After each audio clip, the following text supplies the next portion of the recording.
You do not need a year to fix your money. You do not need 6 months. You do not even need to earn more than you earn right now. What you need is 90 days and a system that does not leave room for excuses.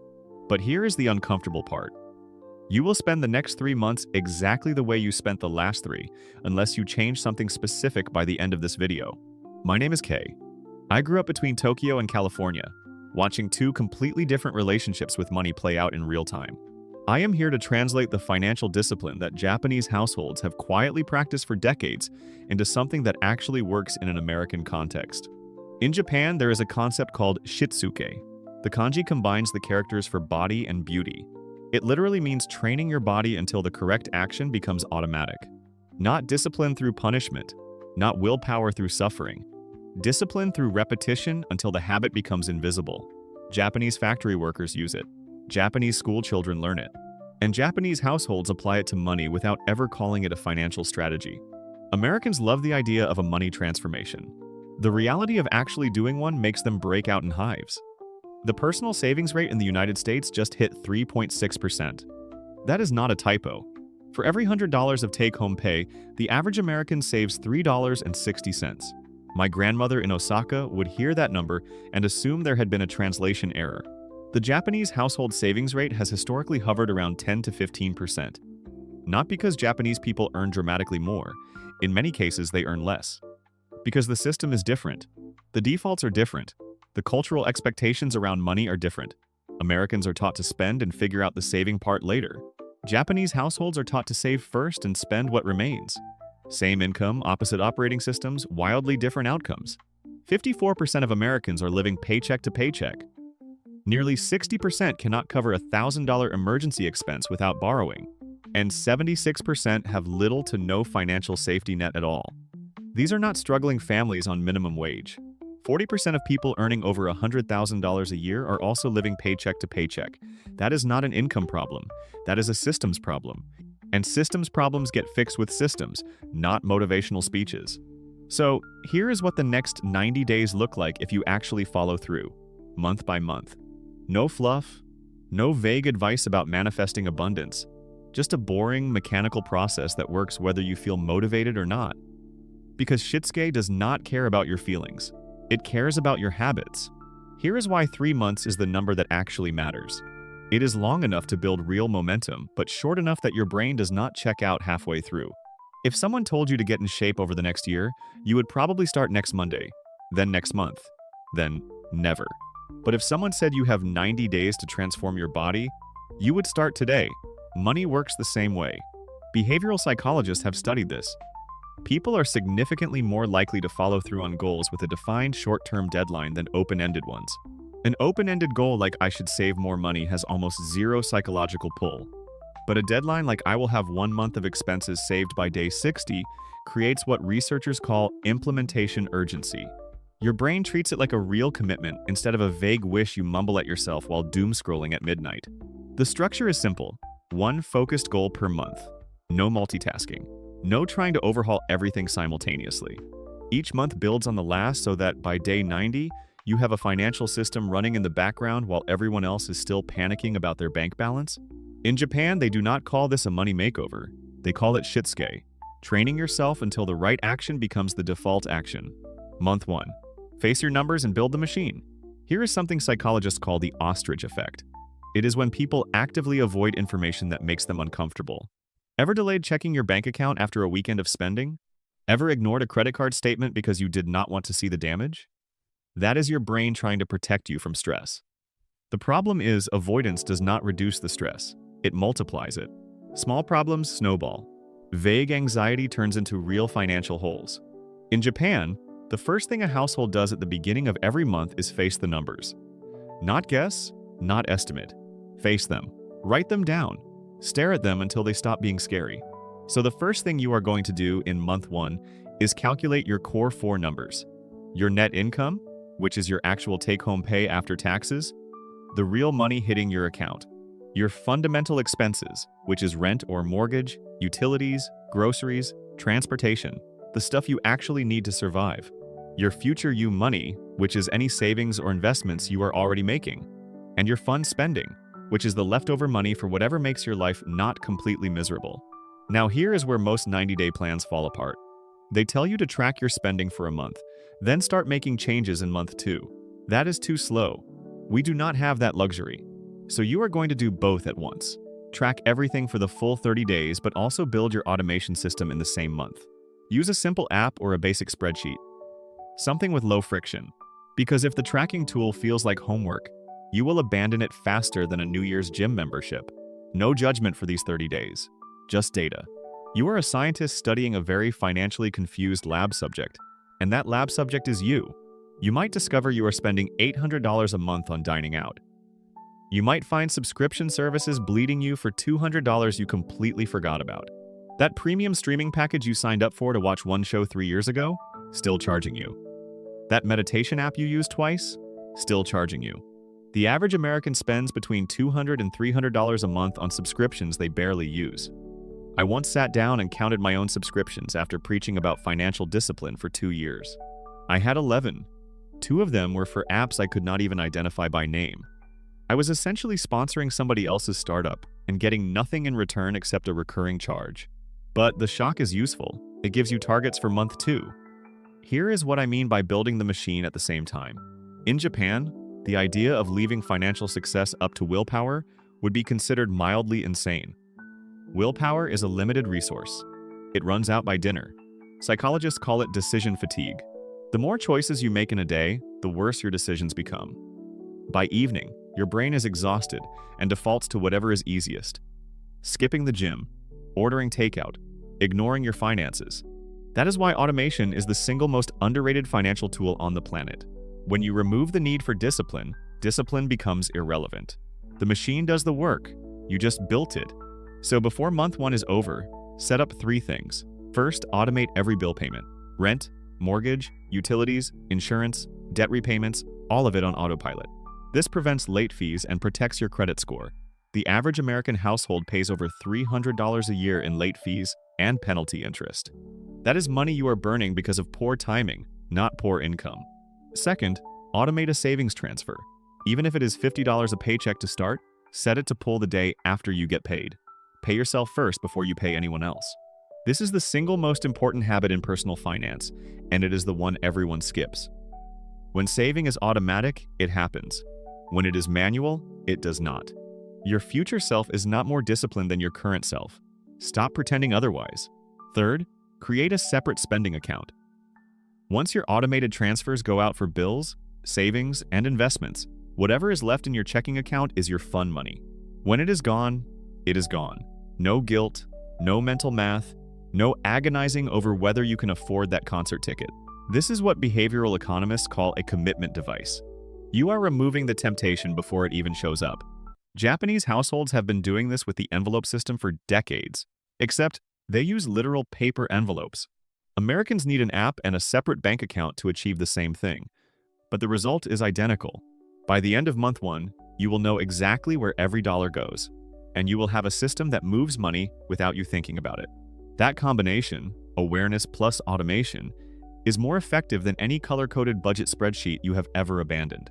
Month 2. Build your buffer and destroy bad debt. Here is the number that changes everything. 1 month of fundamental expenses saved in a separate account. Let us say your rent, bills, groceries, and transportation total $2,500 a month. Your goal by the end of month 2 is to have $2,500 sitting in an account you do not touch. I know that sounds aggressive for a single month, but this one step moves you into a completely different category of financial stability. And here is the wild part. We are talking about 1 month, 1 single month of expenses. Yet having it changes the way your brain processes every financial decision you make. Humans are wired for immediate gratification. Saving feels like loss. Your brain literally processes putting money into a savings account the same way it processes pain. But here's the reframe that Japanese financial thinking handles better than almost any Western framework. You are buying freedom, even though your brain is screaming that you are losing something. Think about the last time you had an unexpected expense, a car repair, a medical bill, a laptop that decided to die during the least convenient week of your life. If you are like most people, it felt like a punch to the gut.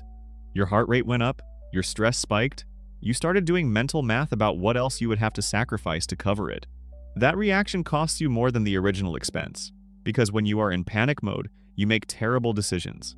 You take on high-interest debt, you skip other bills, you stop investing. One surprise expense creates a chain reaction that can set you back months.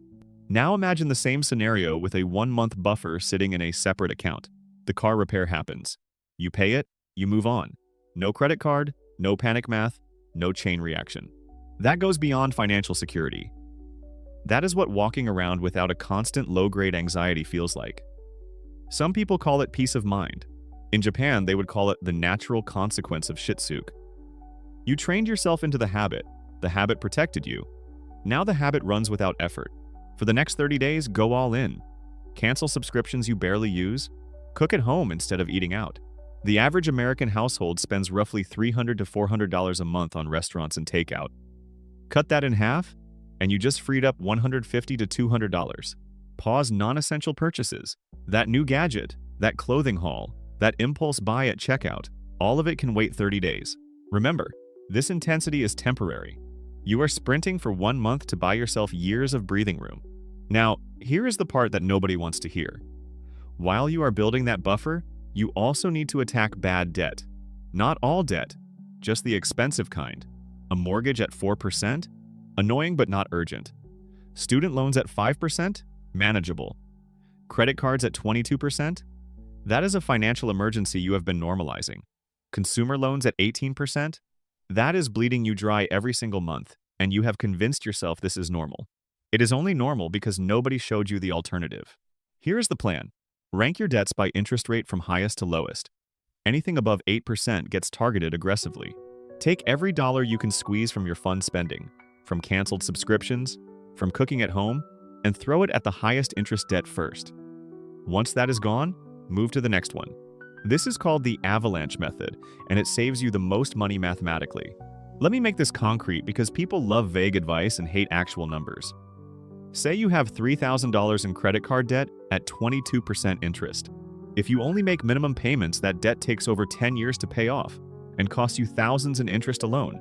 Your $3,000 balance ends up costing you more than double. But if you throw $500 a month at it, you are done in 7 months, and the total interest paid drops to about $200. The math is simple. The hard part is channeling the money.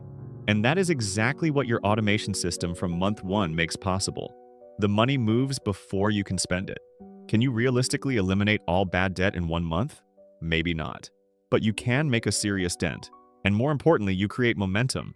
Every payment chips away at the balance. Every balance that drops builds confidence. And confidence is the fuel that keeps this whole system running. When you see a credit card balance drop from $3,000 to $2,200 in a single month, something changes in your brain. You stop seeing debt as permanent.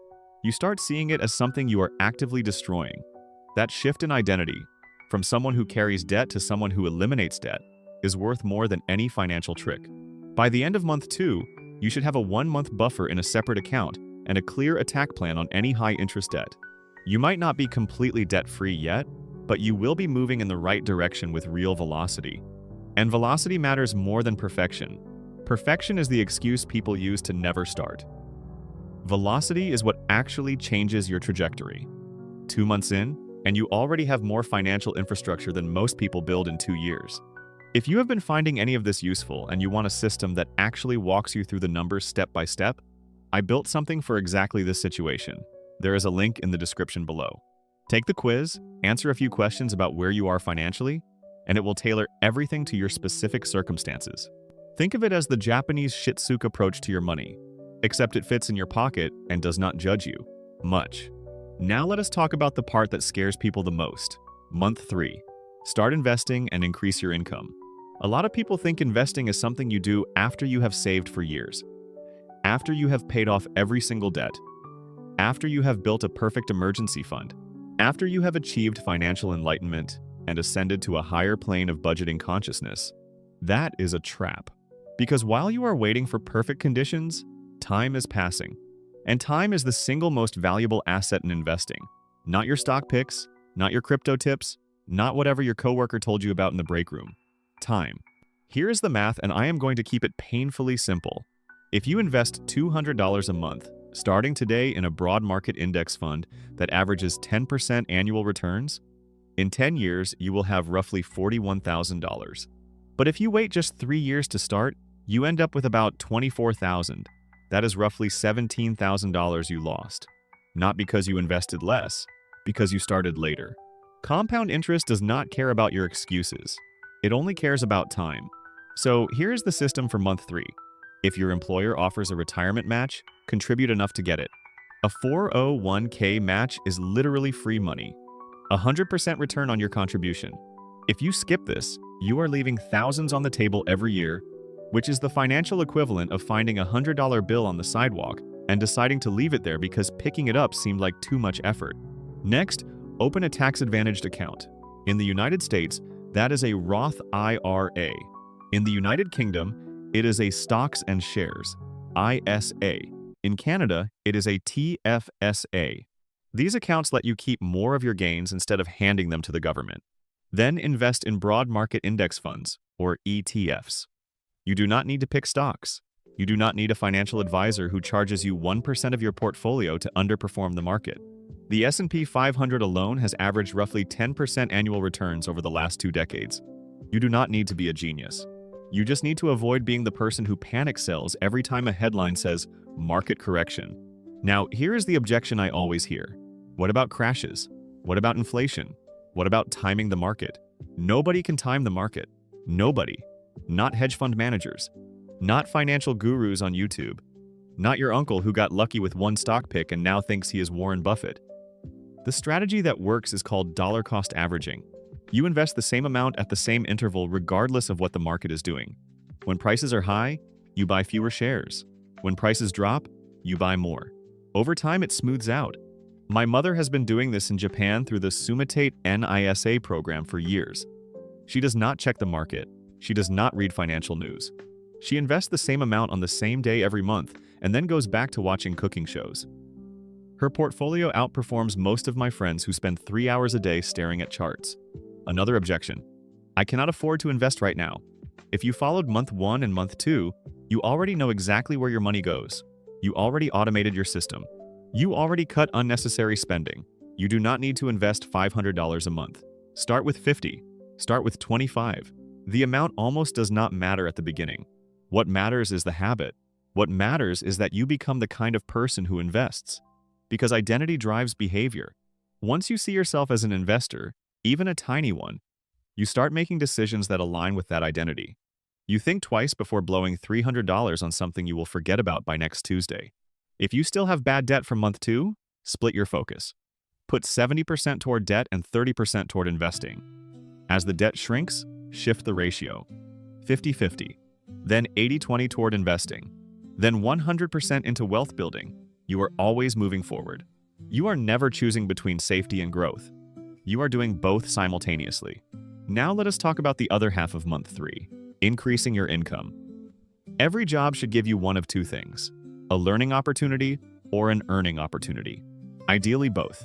But if you are getting neither, you need to change something. And you probably needed to change it 6 months ago. Here's a number that might sting. The average raise for staying at the same company is about 3 to 4% per year. The average raise for switching jobs? 10 to 20%. That means loyalty is literally costing you money. If you have been at the same company for 2 or 3 years without a meaningful raise, you are almost certainly underpaid. And every year you stay at a below-market salary, you are losing the compounding effect of what you could have invested with that extra income. So here is the month 3 income plan. Option 1, negotiate a raise. Come prepared with data, market rates for your role, your contributions, your results. Quantify your impact. If you saved the company money, say the number. If you brought in revenue, say the number. If they say no, that tells you everything you need to know about how they value you. Option 2, start exploring better opportunities. Update your resume. Have conversations. See what the market is paying. You do not have to quit tomorrow, but you need to know your market value. Knowing your options gives you leverage even if you never use them. Option 3, create a side income. Sell a skill. Start freelancing. Monetize something you already know. Even an extra $200 or $300 a month can massively accelerate your savings and investments. And here is what most people do not realize. A side income goes beyond the extra cash. It gives you psychological leverage. When you know you can earn money outside your job, you stop feeling trapped. You negotiate differently. You carry yourself differently. Here is the practical math most people miss. Let us say you negotiate a $5,000 raise. That is about $400 a month after taxes. If you avoid lifestyle creep, which means not upgrading your spending every time your income goes up, and invest that entire amount at 8%, you just added over $76,000 to your net worth over 10 years. Same lifestyle, same expenses. $76,000 richer. That is the power of increasing income without increasing spending. Lifestyle creep is one of the most dangerous forces in personal finance, and it is invisible. You get a raise, and suddenly you deserve a nicer apartment, a better car, more dinners out. Before you know it, your expenses have risen to match your income, and you are right back where you started, just at a higher number. The people who actually build wealth are the ones who increase their income but keep their expenses roughly the same. They widen the gap between what they earn and what they spend, and they pour that gap into investments that compound over years and decades. In Japan, nobody would even call this discipline. They would call it common sense. Let us zoom out and look at where you should be after 90 days versus where you would be if you did nothing. Broke Brian did nothing for the last 3 months. He still does not know where his money goes. He still checks his bank balance with one eye closed, hoping the number is not as bad as he thinks. One flat tire or one unexpected medical bill and he is reaching for the credit card. He still pays 22% interest on credit card debt that is barely shrinking because minimum payments are basically just covering interest charges. He has not invested a single dollar. He still earns the same paycheck with no plan to change it. He downloaded 3 budgeting apps, opened them once each, and then let them collect digital dust next to his unread meditation app. 3 months gone. Nothing to show for it. And the worst part? He will probably spend the next 3 months exactly the same way. You already know that because patterns repeat until someone breaks them. Smart Sam followed this system. He knows exactly where every dollar goes because he tracked it for 30 days, and the awareness alone changed his behavior. He has automated savings, bill payments, and investments running without thinking about it. He has a 1-month expense buffer sitting in a separate account, which means when his car needed a $600 repair last week, he did not even flinch. He did not put it on a credit card. He just paid it and went about his day. He has attacked his high-interest debt and can see the balance dropping every single month. He started investing in broad market index funds with compound interest working in his favor. And he has either negotiated a raise, started exploring better opportunities, or launched a side income stream. Same 90 days, completely different trajectory. And here's the part that really matters. Smart Sam is not smarter than Broke Brian. He does not make more money. He just followed a system, step by step, month by month, just shit-sook. Training the body until the correct action becomes automatic. At the deepest level, this whole thing stopped being about money a long time ago. The real transformation is identity. The person who tracks their spending, automates their finances, builds a buffer, attacks debt, and starts investing. That person is doing more than making better financial decisions. They are becoming someone different. They are becoming the kind of person who keeps money instead of wondering where it went. The kind of person who makes decisions from stability instead of panic. The kind of person who has what I call walking away money. Enough financial cushion that you can walk away from a bad job, a toxic situation, or an opportunity that does not serve you. That goes beyond financial freedom. That is actual, walk out the door whenever you want freedom. And here is something that will surprise you. Once you build this system, it gets easier, not harder. The automation handles the mechanics. The buffer handles the emergencies. The investments handle the growth. You have built a machine and machines run whether you are paying attention or not. That is Shitsuke in its final form. The habit no longer requires effort because it has become the default. Eventually, you will not think about saving or investing either. It will just be what your money does because you trained it to. After 90 days, the hard part is over. You have already made the tough decisions. You have already set up the system. From here, it is just maintenance. A quarterly check-in, a small adjustment here and there, 15 minutes every few months to make sure the machine is still running. That is it. People overestimate what they can do in a week and massively underestimate what they can do in 3 months. The path is boring. It is repetitive. But 90 days of focused work creates years of financial breathing room. And that breathing room is what gives you options, choices, and the ability to walk away from situations that do not serve you. That is real wealth. Now go build your 90-day system.